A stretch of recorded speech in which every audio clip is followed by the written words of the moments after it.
man known to posterity as King Henry I of England was born in around 1068 or 69, the only son of William the Conqueror to actually be born in England, and to the Conqueror while he was king. Henry was born just a few years after the tumultuous events of the initial Norman conquest. His early months likely spent touring a devastated north with his father's household in retaliation for one of the many rebellions against Norman rule. This particularly nasty episode of the conquest, known to history as the Harrying of the North. Henry was possibly born in the town of Selby, Yorkshire, but despite this distinction of English birth, was at his core still a Norman, his world centred across the Channel, in his family's ancestral domain. It is highly likely that Queen Matilda, Henry's mother, named her younger son for a royal uncle, Henry I, King of France. Henry would have been granted the education befitting a prince, with a focus on martial training and skill, though interestingly one of his nicknames was Henry Beauclerc, or Good Scholar, given his fluency in Latin and general interest in reading. It's possible that, being a younger son, he was also destined for the church. Physically, the boy would grow to resemble the Conqueror's other sons Robert, Richard, and William, being short, stocky, and barrel-chested, with a head of black hair. As a younger son, not much is known about Henry's upbringing, or even location during the first decades of life, with scholars divided on whether he was primarily brought up in England or Normandy. Henry truly entered into the political mainstream following his father's demise at the age of 60, on September 9, 1087. It appears that his father followed Norman inheritance customs by allowing his rebellious son Robert his inheritance of Normandy, given the Conqueror himself had inherited this. However, the Kingdom of England had been won by him through war, and was thus open to be appointed to whomever he wished. William's tenure as king had been far from cosy, having numerous rebellions to quell in England, but also a rebellion by his own son Robert to squash. In 1077, an incident in which both William Rufus and Henry allegedly emptied a chamber pot over their elder brother's head was the trigger for Robert's rebellion and exile. Henry's other elder brother, William Rufus, fought on the side of his father and remained loyal throughout his reign, which probably helped inform King William's later decision, which widened the rift between brothers even further. In 1079, Robert engaged his father in battle directly, wounding the younger William and even unhorsing his father. Accounts differ, with one stating that the aging king was rescued by an accompanying Englishman who gave up his horse, with another suggesting that Robert himself recognised his father's voice and allowed him to escape. The king, however, would likely not have forgotten this humiliation, which was compounded when he later found out that Robert had been financed by the Queen, straining an otherwise loving and close relationship between husband and wife. A reconciliation was brokered in 1080, but Robert could have been under no illusion that his actions had permanently blackened him in his father's eyes. Given this context then, it's no great surprise that the dying King William designated his middle surviving son, William, as his successor in England, while Robert finally succeeded his birthright in Normandy. As for Henry, he received no lands, yet was compensated with £5,000 and a vague promise that he would eventually receive his mother's lands in Buckinghamshire and Gloucestershire. Henry, however, ruthless and ambitious, was certainly his father's son, and not willing to settle for such a measly inheritance. Henry was not the only brother who fundamentally disagreed with their father's decision, as Robert returned to Normandy, having left court soon after his mother's death in 1083, and fully expected to inherit both the duchy and the kingdom. Some barons in England agreed, with the Conqueror's two half-brothers Odo and Robert throwing their support behind the elder son. This rebellion of 1088 was soon suppressed by the new king, with Duke Robert failing to effectively appear. Henry himself experienced what would become a hard reality for all the Norman aristocracy who held lands on both sides of the Channel. Initially, he quietly remained loyal to Robert, perhaps fearful that his brother may try to steal his inheritance money the attempted flight. Robert requested the money anyway, but Henry refused, instead coming to a compromise and purchasing the rights to the lands of the Cotentin. Henry was recognised as the Count of Cotentin in exchange for £3,000, but his time under his brother's watch would not be comfortable. Henry did manage to cement his hold on the west of the duchy by forging a strong network of baronial support, so that by the time Robert's attempt to take England by force had failed, and he attempted to go back on the deal with Henry, Henry's grip was solid. Unlike his younger brothers, Duke Robert was not, it seems, an effective ruler, his duchy falling into chaos, a situation taken advantage of by Henry, who effectively ruled as an independent lord in the west of Normandy. Henry's position, however, was precarious. Travelling to England soon after the failure of the 1088 rebellion, his request for his mother's lands was refused by Rufus, perhaps as punishment for his outward loyalty to Robert. What's more, Henry was seized soon after, back in Normandy, by one of Robert's chief supporters, Odo, Bishop of Bayeux, and imprisoned. Henry remained incarcerated over the winter of 1088, but was released in early 1089. Robert had taken the opportunity to seize back the Cotentin. Despite this, Henry's support was strong enough for him to maintain effective de facto control over western Normandy, even if he was no longer officially the Count.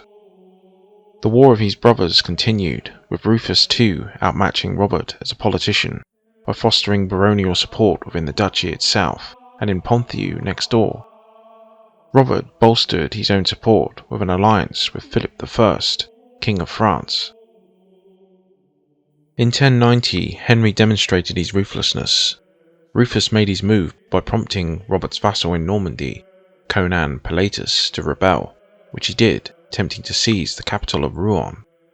This latest threat was serious, given most of the city supported Conan, and he had appealed to neighbouring garrisons for support. Henry answered his liege's call for support, arriving in Rouen first in November. The ensuing struggle was bitter and bloody, with street-by-street fighting consuming the area. Duke Robert joined his younger brother in attempting to suppress the rebels, but chose to retreat from the action, leaving Henry to fight on alone. Yet Henry overcame Conan's men and seized the burgher himself. Henry then had the unfortunate Conan dragged to the top of Rouen Castle, where despite offers of a large ransom, he had him thrown off to his death. Despite this brutal demonstration of loyalty, it's possible Duke Robert was threatened by Henry's victory, as soon after he ordered Henry to leave the city, though it could also have been due to Henry's request for official reinstatement as the Count of Cotentin. 1091 saw King William Rufus himself invade the duchy with a large enough army to force Robert to cede lands to him in exchange for his aid in retaking lost territory in Maine. Rufus also agreed to help Robert solidify control over his duchy, including those quasi-independent areas under Henry. Henry was also effectively excluded politically, given both his elder brothers recognised each other as their heir. Unable to play one brother against the other, Henry was forced to take up arms, marshalling his baronial network in the Cotentin region. However, this support soon crumbled, and he moved west to besiege the strategic fortress of Mont Saint-Michel. This ambitious move failed too, causing Henry's exile into Brittany and then France for a time. Orderic Vitalis suggests Henry spent the year lingering in the Vexin and other border regions with a small clique of followers. Henry may have been biding his time, as eventually the pact between Robert and William dissolved. 1092, Henry seized upon a golden opportunity to re-establish his local power base. The people of Domfront, tiring of the rule of Robert of Bellême, invited Henry and his supporters to take the town, which they did in a swift and non-violent coup. Over the next 2 years, Henry built up another network of support in the west, even securing the support of Rufus and using funds received from him to construct a formidable castle in Domfront itself. With himself established as a rival power in the duchy, Henry began regularly visiting England and his royal brother's court, openly supporting the Red King. As with 1087, the year of 1095 saw a decisive shift in Henry's fortunes, as Pope Urban II called the First Crusade, which Duke Robert enthusiastically joined, though he needed funding. As King of England, his brother William had the tax base and resources to oblige. For a price, Robert mortgaged his duchy to William for a sum of 10,000 marks. Robert's departure thus removed a dangerous rival. Realizing what way the winds of history were blowing, Henry doubled down on his support for Rufus, campaigning with him in the Vexin region during the years 1097 and 98. Yet, if 1087 and 1095 were significant years in the life of Henry Beauclerc, then 1100 would prove his golden breakthrough. On a fine summer's day, on August 2nd, the King of England, William Rufus, stalked through the New Forest. The king, however, was not alone. Within his party happens to be his younger brother Henry, and the day is about to decisively darken. The hush of the hunt is suddenly shattered by a shriek of pain, but it's no beast's cry that echoes through this secluded part of the New Forest. The king staggers, clutching his chest, before sinking slowly at the foot of a tree, his royal blood staining the bark as he falls. For Henry, the time is very convenient. The arrow shot had come from within his own party. Later sources suggest Walter Tyrrell as the killer. Whether conspiracy or clumsiness, it hardly mattered to Henry. He moved quickly, as did his noble companions, quickly fleeing the body of the king, scattering to secure their holdings. Henry's haste was understandable. The rules of succession to the English throne were hardly set in stone. Henry's father, the Conqueror, had seized the throne in 1066, but it had been his second-born, William, who had claimed the kingship following his own death through his explicit preference. Robert still lived and had a strong claim given the old Treaty of Rouen, in which they had made each other their heir. Henry, however, begged to differ. With Robert safely out of the way, returning from crusade, he rushed to the ancient city of Winchester to take possession of the royal treasury before making his way to London and having himself crowned king in near record time. It was this singular act that sealed the deal. It's important to note that for the Normans the act of coronation itself was what ended the interregnum period between the death and accession of the monarch. Unlike their Anglo-Saxon predecessors who acclaimed their kings, for the Normans the anointing and formal crowning was what completed the transformation. It was a sacred act, it was the divine act of approval, and, as such, could not easily be undone. Indeed, by the time Robert Curthose had landed in England in July of 1101, Henry's takeover was all but a fait accompli. Robert was persuaded to accept his younger brother's accession, with only the shaky acknowledgement that he was to be recognised as Henry's heir, and vice versa he to Robert's duchy, if neither produced a male heir, as well as a yearly tribute to Robert. That a similar arrangement had existed between Robert and Rufus probably did not help to placate Robert, given that agreement had arguably been far more meaningful. William was unmarried and had no heir. There was only 5 or so years between them in age. King Henry's wife, however, was already pregnant, and even if this failed, he would go on to father many bastard children. Robert returned to Normandy, where he celebrated the arrival of his son, William, in October of 1102. King Henry's wife, Matilda, originally christened Edith, had also given birth to another Matilda, the king's only legitimate daughter, in February of 1102, with his own son, another William, arriving in the summer of 1103. Henry was too smart of a politician, however, to simply rely on force of arms alone to back his crown. His speed had necessitated his crowning by the Bishop of London, rather than by one of England's archbishops. Anselm was absent in exile, and Henry had clearly not wished to risk waiting on Thomas, Archbishop of York, to travel south. Henry tried to reason, somewhat successfully, after Rufus's fall that, unlike Robert, he was actually born to a reigning monarch, thus claiming the crown through right of porphyrogeniture.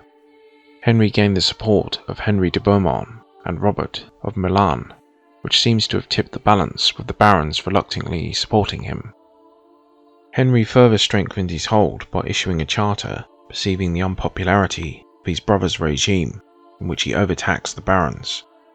Rufus had been particularly unpopular with the church for his practice of not appointing clergy to vacated church posts, keeping the revenues for himself. Rufus's relations with the church had deteriorated to the point of exiling Anselm. Henry positioned himself as the reformer to his evil brother. Henry proclaimed that the money-making practices of his brother and father were to be discontinued, including making baronial successors pay for their inheritance, blocking marriages between nobles, and cancelling debts owed to Rufus, among other grievances. These concessions went a long way to placating the church and the barons, but Henry was also king of a relatively hostile population of Anglo-Saxons. It had only been 34 years since the Battle of Hastings, and there were likely many people still alive who fought against Henry's father there. The larger population were also hostile to the succession. However, Henry was not blind to this aspect to the securing of his succession. On November 11th of the same year, he married Edith, daughter of the King of Scots. Edith, who changed her name to the more Norman Matilda, was no ordinary noble lady. She was in fact the daughter of Margaret of Wessex, Queen of Malcolm III of Scotland.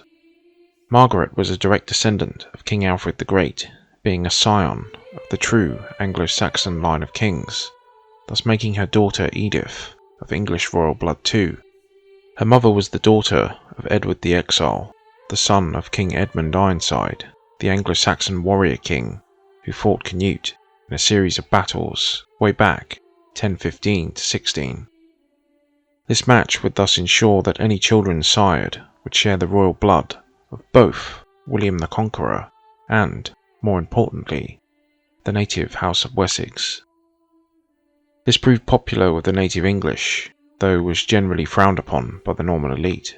Henry had nonetheless achieved a stability with the match and would continue to cement his crown with another key marriage alliance later on.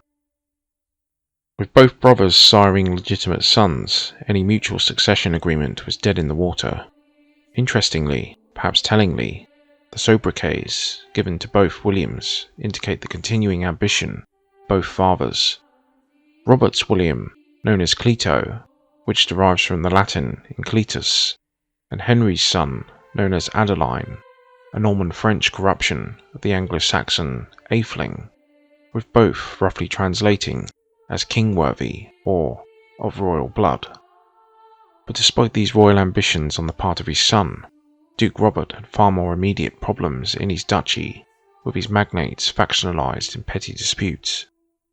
It deteriorated to the point that some of these powerful men began appealing to Henry across the Channel. Henry was not immune from continued internal dissent himself, and although he had brought several key men from his brother's regime into his own, he had imprisoned the unpopular Bishop of Durham, Ranulph Flambard, in the Tower of London. In 1101, Flambard escaped and began scheming with Robert in Normandy.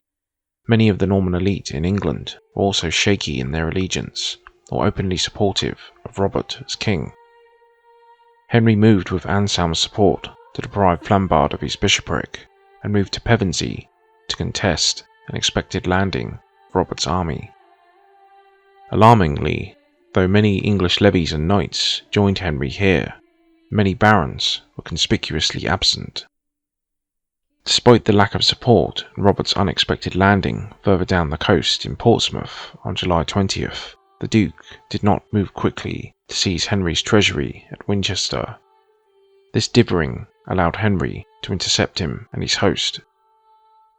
It was at this point that the two men met at Alton, agreeing the vacuous treaty in which Robert released Henry from his oath of fealty and recognised him as king, if Henry in turn gave up his claims to western Normandy and pledged his aid in Normandy.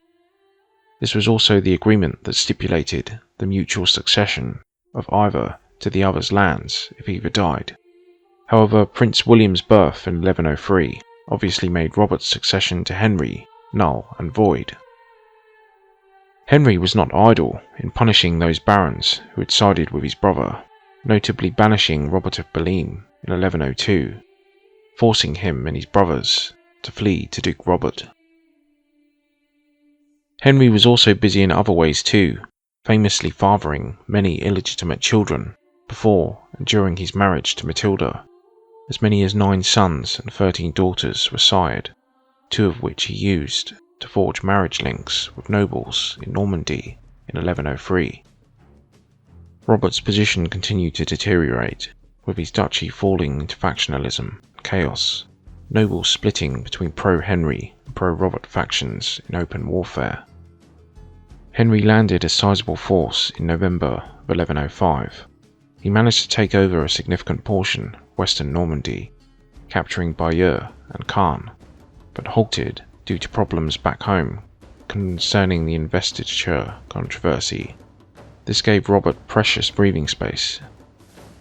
In the early summer of 1106, King Henry landed again near Caen and began where he had left off by building on his earlier conquests, persuading more of Robert's lords to join him.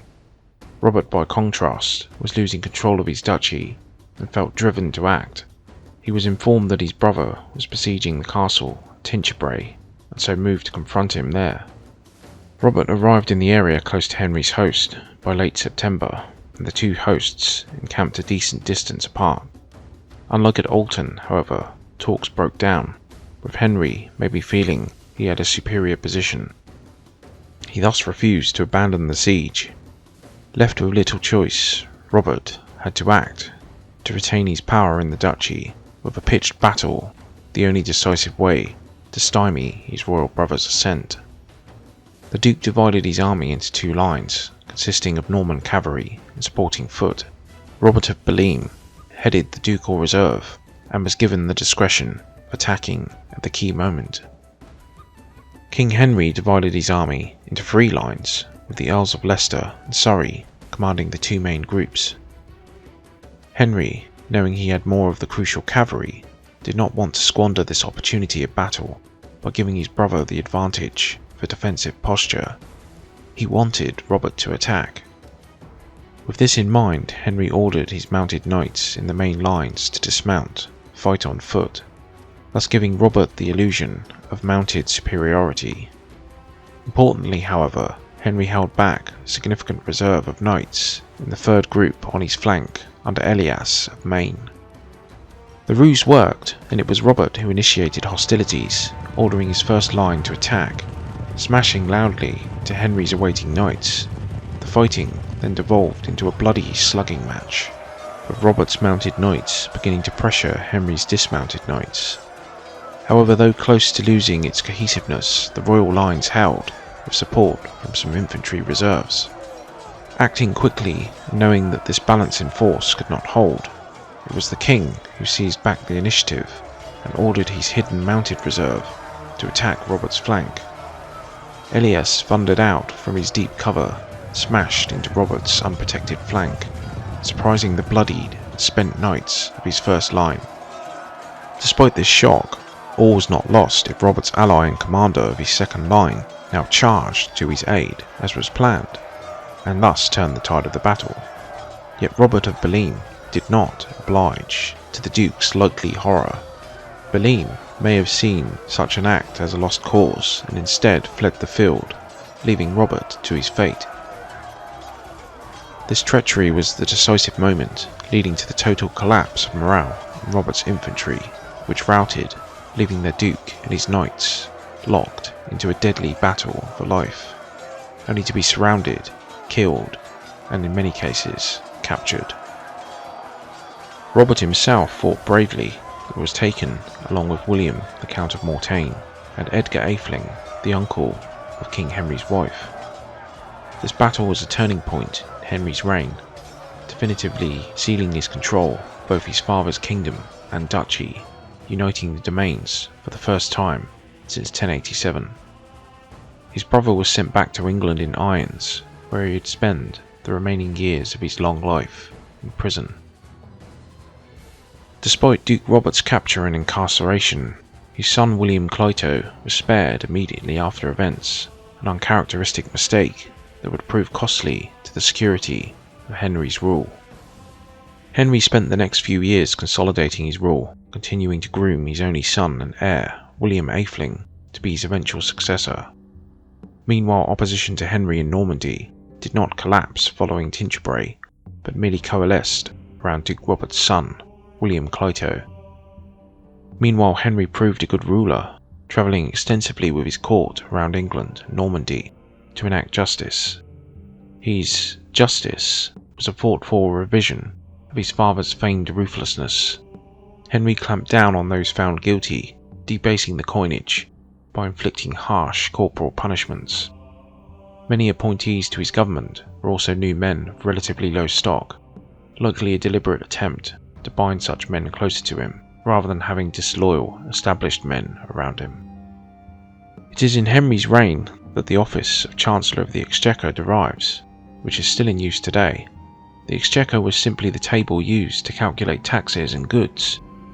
A practice began in Henry's time, given its first mention in royal writ in 1110. Roger of Salisbury had begun to develop the Royal Exchequer around this time, using it to collect and audit revenues from the king's sheriffs in the shires. Henry's borders in England were also secure, with relations with the Scots being generally good. Henry also maintained decent relations with the native Welsh princes, while encouraging march or incursion deeper into southern Wales. Normandy too was settled under Henry's rule, kept stable through complex interlocking relations with native families, as well as strong castles within the border regions and alliances with notable families in the border counties. Henry's relations with the church were a mixed bag. Though the church was vital to the smooth running of his administration, the investiture controversy proved a major thorn in his realm's stability. Pope Urban II decreed in 1099 that bishops should only receive their ceremonial ring and staff, or investiture, from the papacy, and not by kings, which was traditionally the case. As a fan of royal symbolism, given his own shaky claim to the crown, Henry was reluctant to give way, though also wary, pre-Tinchebray, of alienating church support while contesting Robert. Henry could not budge Anselm, the Archbishop of Canterbury, from his support of the Pope's stance, and the latter fled England, with the king seizing his lands, and the former threatening excommunication, which would do serious damage to Henry's credibility. By July 1105, however, Henry proved his political acumen by negotiating a compromise with the Archbishop, that though he could not invest bishops, he would require them to pay homage to him for those lands they held. Henry's charm and power were clearly enough to placate Anselm enough for the latter to vociferously support his new king during Robert's invasion of 1101, something that would have been unthinkable with William Rufus, his predecessor. Henry also had the misfortune of presiding over a dispute between the premier posts of the English Church, with a dispute over the primacy between the archbishoprics of Canterbury and York. Henry continued to play a major part in the selection of bishops and worked to ensure the installation of a wider range of these men into roles as advisors, thus distancing himself with the prickly archbishops. On a larger scale, the threat to Henry's dominion was exacerbated by the rise to the French throne of Louis the Fat, king with ambitions to extend direct royal authority over the patchwork of nominal vassals that was his kingdom. The French monarchs did not rule much beyond a small strip of land around Paris, and Louis wanted to change that. Henry obviously denied this, so the two men met on the Franco-Norman border in 1109 to settle the dispute. In the event, no fighting took place, with Louis actually achieving little.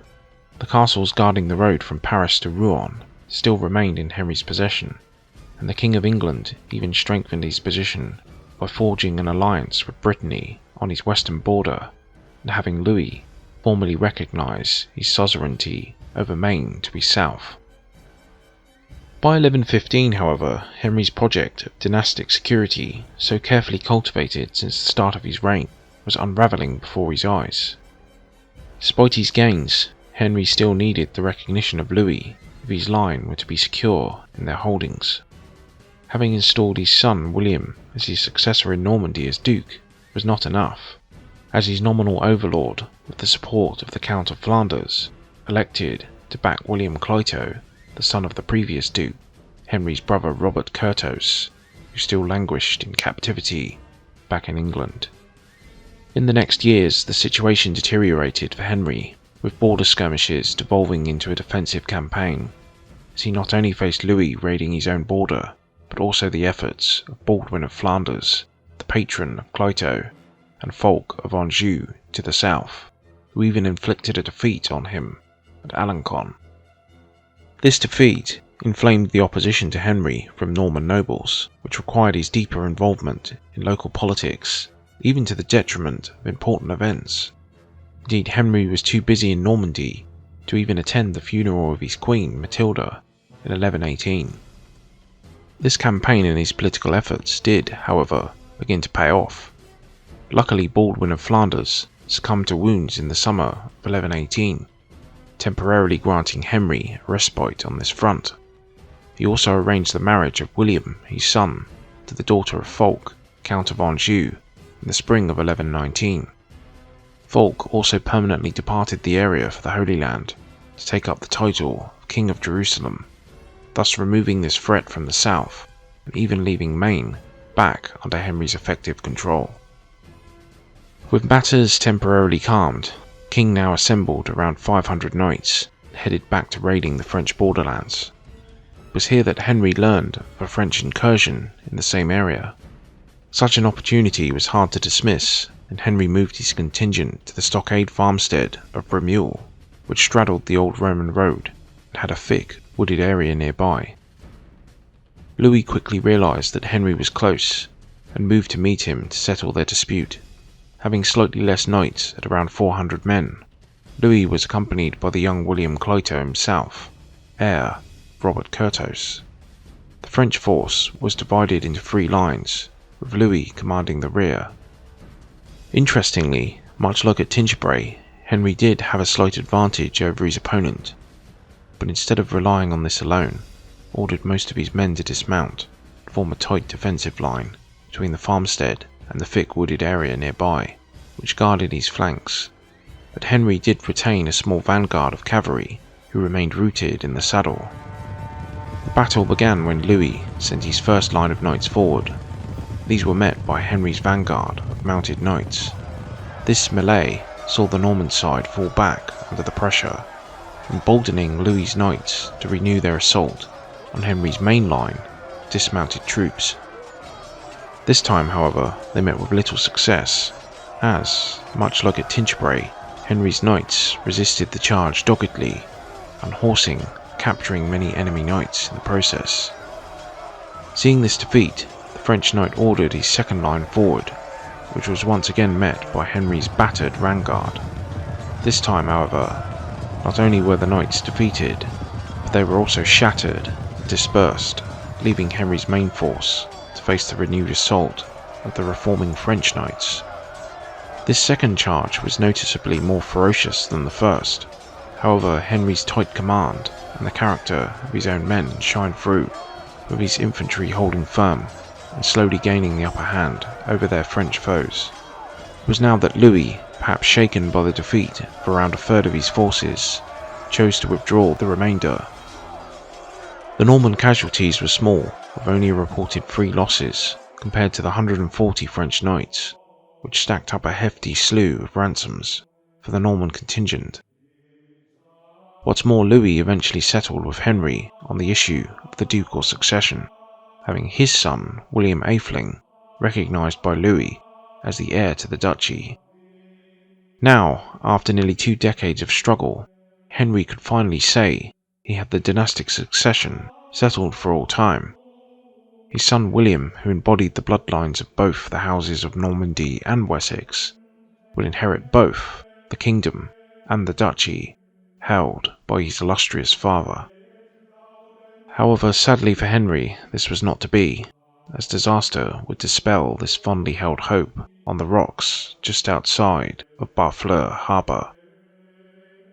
William Atheling was trained from a very young age to be king, probably schooled by Queen Matilda herself or within her household, before graduating, as with all highborn sons, to the more manly arts, military doctrine, martial arts, as well as politics and governance.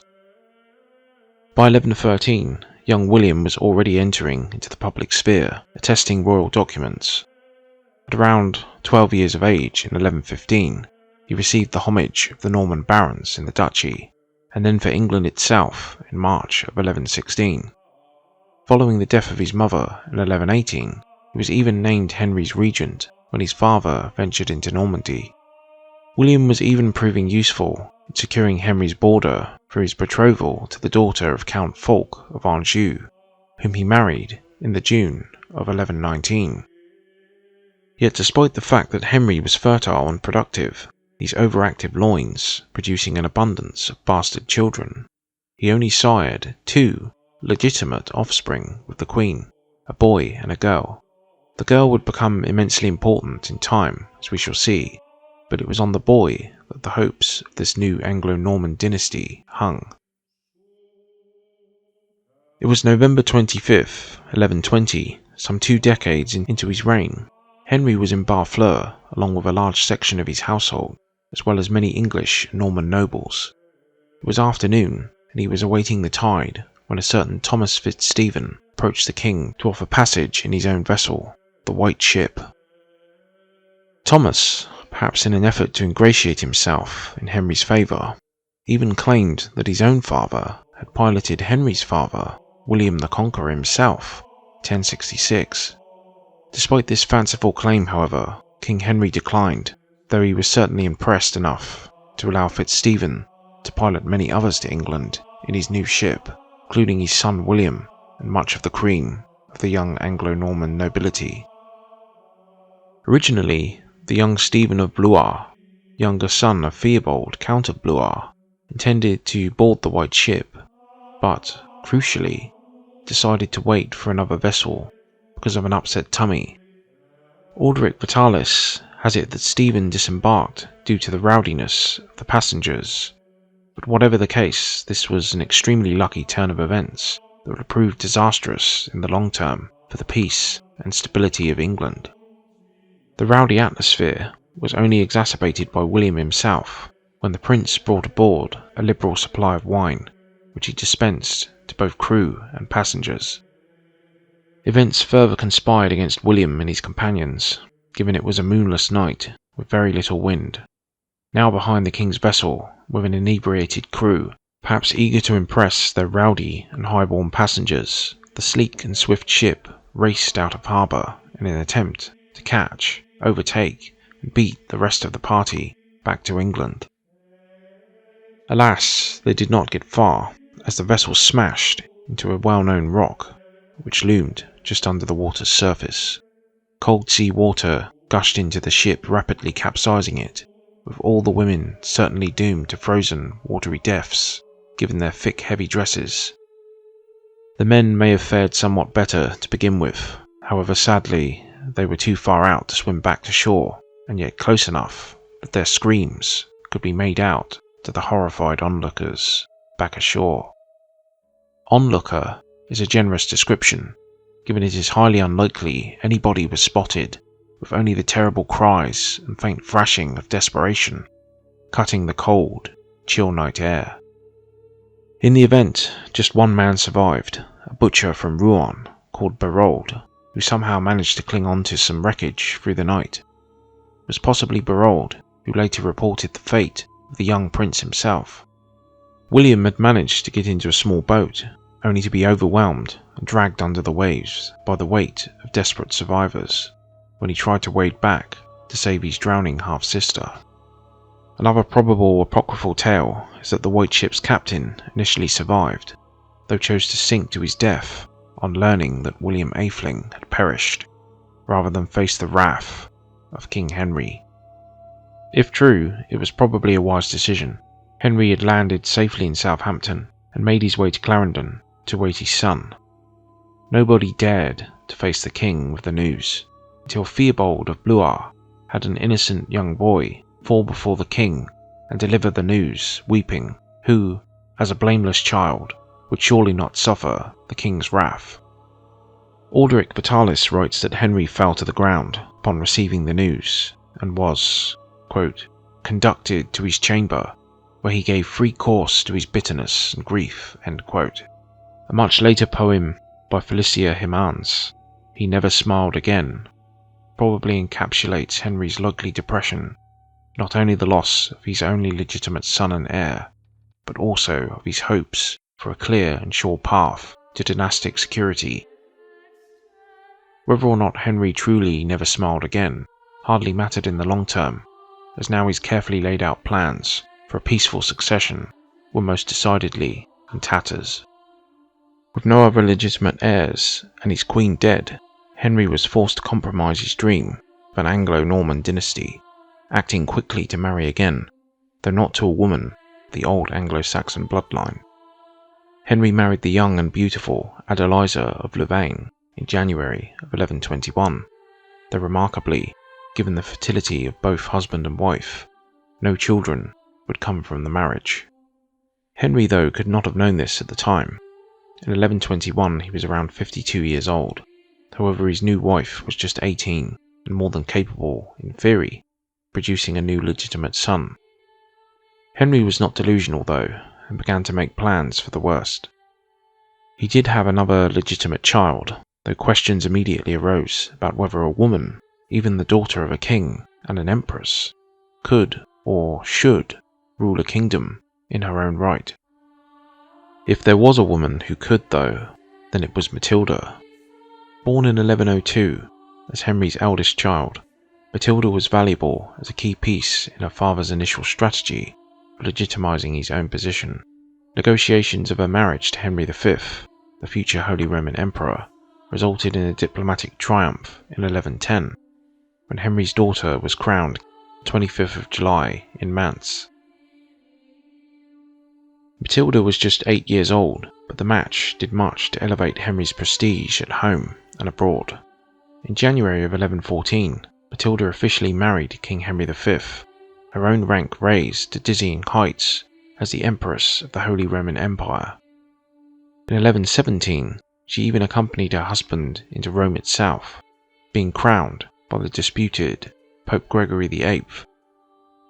Matilda would use the title Empress consistently for the rest of her life, and was placed in northern Italy at the time to govern the region in her husband's name throughout 1118. This information is crucial in understanding the character of this remarkable woman. She had been educated in the German culture of rule as a young girl, and gained practical experience ruling subjects directly in this period. Much like her father's second childless marriage, however, Matilda was not destined to birth the Emperor's heirs, though she was clearly capable given the later birth of her own 3 sons. In 1125, Emperor Henry died, throwing open this unorthodox solution to the widowed Empress's father, King Henry.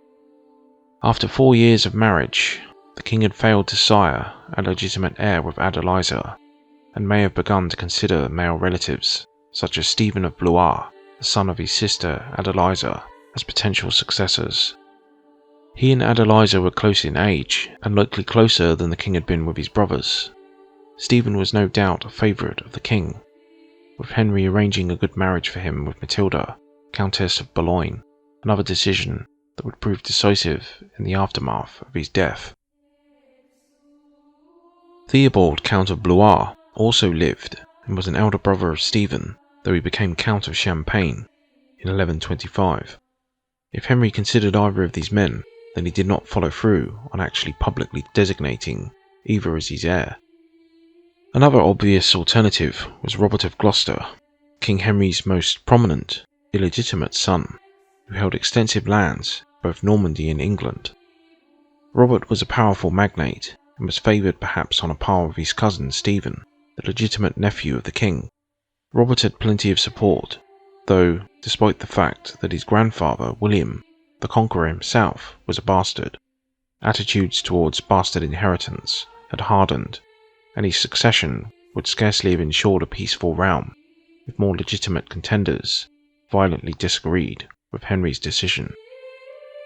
Before 1128, Henry had the uncomfortable option of William Clito, his nephew, and the incarcerated former Duke Robert's legitimate son, though for obvious reasons this would be awkward and difficult to implement and was not a serious option. The returning Matilda arguably had one of the best claims to her father's crown. She was his only surviving legitimate child, carrying the all-important blood of the ancient House of Wessex, which flowed through her veins.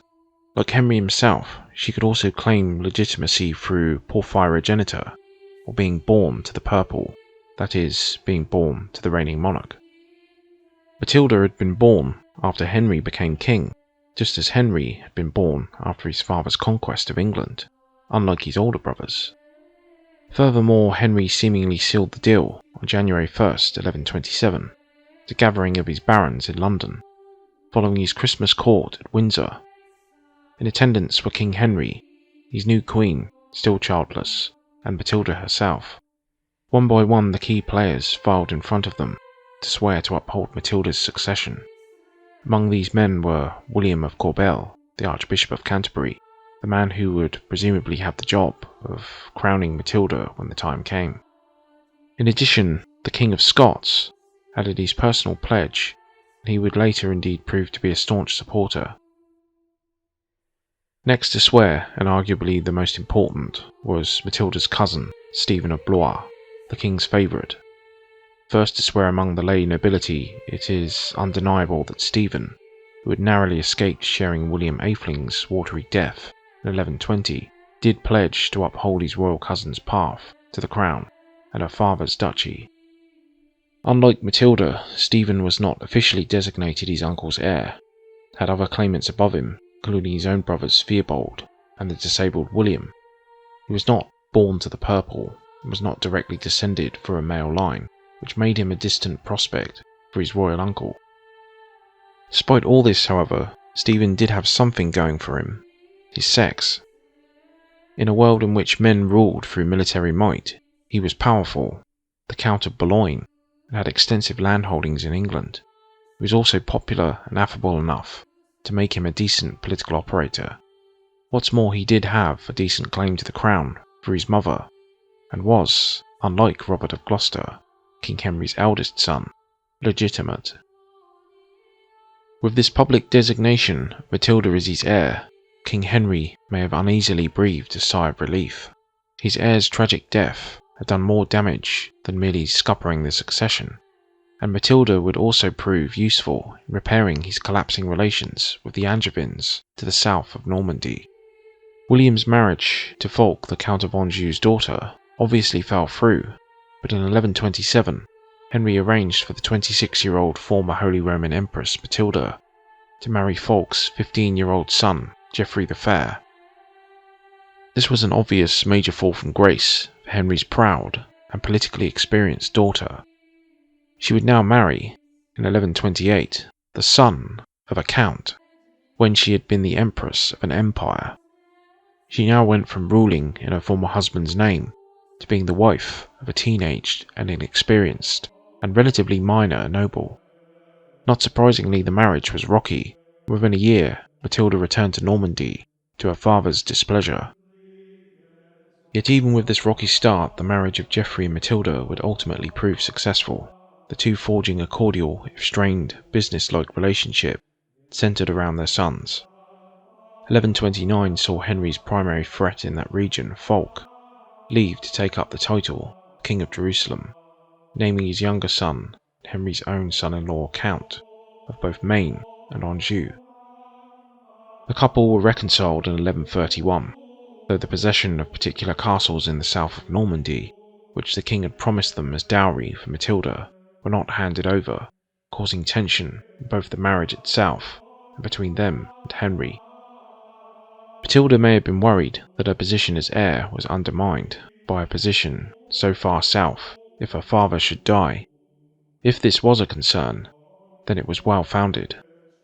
To the pleasure and relief of Henry, Matilda gave birth to two sons in 1133 and 1134, with a third coming later, thus providing potential legitimate heirs to the kingdom, though by the birth of Henry in 1133, his grandfather was 64 years old.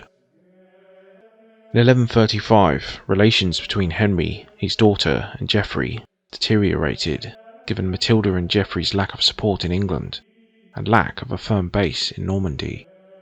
Having their request for castles to be handed over to them while the king lived, and homage sworn to Matilda by the Norman nobles, angrily rejected by the old king, given Henry's fears that Geoffrey would simply take power in the duchy. A rebellion sparked in southern Normandy, led by William, Count of Ponthieu, and supported by the disgruntled Angevin couple. Henry was vigorous in stamping out this new threat, despite his advanced years, strengthening the southern frontier. However, ironically, on a hunting trip, given his own brother's death, Henry suddenly fell ill. According to Henry of Huntingdon, he ate too much, specifically an eel-like fish called a lamprey, against his doctor's advice. His condition was soon shown to be terminal, with Henry taking confession and being comforted by Robert of Gloucester and other members of the royal court. Henry I died on December 1st, 1135. His body was removed to Rouen, where his entrails were buried and the corpse was embalmed. Henry was finally laid to rest in Reading Abbey in England. Henry I, youngest son of King William the Conqueror, and arguably the greatest of the Norman monarchs, was dead. Despite all his efforts to avoid it, he left his kingdom in limbo. The crown in dispute, as throughout December barons in Normandy gradually agreed that Theobald, Count of Blois and Champagne, should succeed as the elder male relative and a grandson of William the Conqueror. Matilda, Henry's actual designated heir, could not have been in a worse position to claim her father's crown. She was technically in rebellion against her father at the time of his death. She was heavily pregnant, was firmly an Angevin through her marriage to Geoffrey, which thus opened the possibility, however slim, that an Angevin would succeed to the throne and duchy of the Anglo-Norman world. Given Anjou and Normandy were traditional rivals, this prospect did not fill the Norman barons with joy.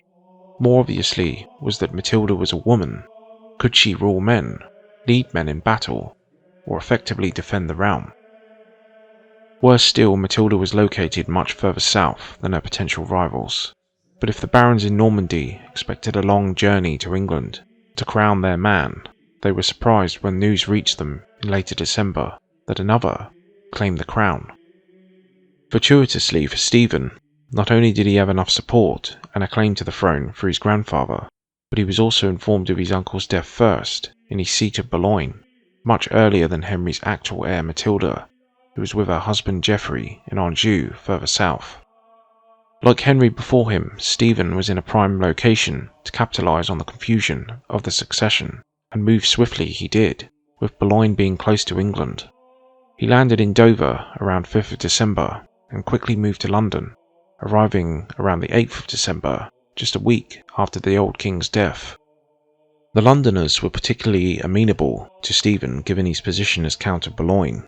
He controlled the all-important trade route to the continent, and was also accompanied by an armed contingent to concentrate minds further. The stars further aligned in Stephen's favour, given he then rode for Winchester to take the royal treasury, the city conveniently under the control of his younger brother, the Bishop Henry of Blois. Despite some initial objections from the Archbishop of Canterbury, Stephen and his supporters ultimately proved persuasive, with the ironical argument that the peace and stability of the realm took precedence over any oaths previously taken. So it was that Stephen of Blois was crowned King Stephen of England at a hastily arranged and sparsely attended ceremony at Westminster on December 22nd, 1135. However, though a coronation went a long way to solidifying Stephen's claim to the throne of England, the matter was far from closed, as across the Channel brooded Stephen's greatest rival in Matilda, former Empress of the Holy Roman Empire, and true heir to her father's crown. The subsequent civil war, known to history as the Anarchy, would see this indomitable woman press her claim to the very cusp of power. In 1141, her supporters defeated Stephen at Lincoln. but her later haughty attitude and demand for a heavy tax in London caused the residents to kick her out on the eve of her own coronation. She carried on the war to oust Stephen throughout the 1140s, even capturing the usurper for a time, but being forced to exchange him for Robert, Earl of Gloucester, following her own defeat in the rout of Winchester. In 1148, following the death of her chief supporter, Robert of Gloucester, she was forced to accept that she would never personally sit on the throne of England, as her father had intended, yet threw her support behind her eldest son and the grandson of Henry, Henry Plantagenet. By 1153, the young Henry had risen to mastery of both Normandy, Anjou, and then through marriage, lordship over more of France than the King of France himself. An agreement hammered out with the exhausted King Stephen guaranteed he would succeed him. Henry did not wait long, with Stephen himself expiring the next year. So it was that in 1154, nearly 2 decades after his grandfather's death, Henry's namesake was crowned King Henry II, the first king of the long-ruling Plantagenet dynasty, yet the legitimate grandson of the great Norman monarch, and also through his mother, the descendant of both the Norman kings and the old House of Wessex, just as Henry had always wanted. King Henry I was undoubtedly a great king, arguably the greatest of the 4 Norman monarchs. Though this accolade could be claimed by his much more famous father, Henry built on and improved on the Conqueror's reign, doing much to unify the English and Norman peoples through his policies and marriage. Though it is undeniable that Henry's greatest failure had been his leaving England's crown in dispute, a reality he must have been acutely aware of. Despite this, and the subsequent years of civil war over his legacy, Henry still deserves to be remembered as one of England's great kings.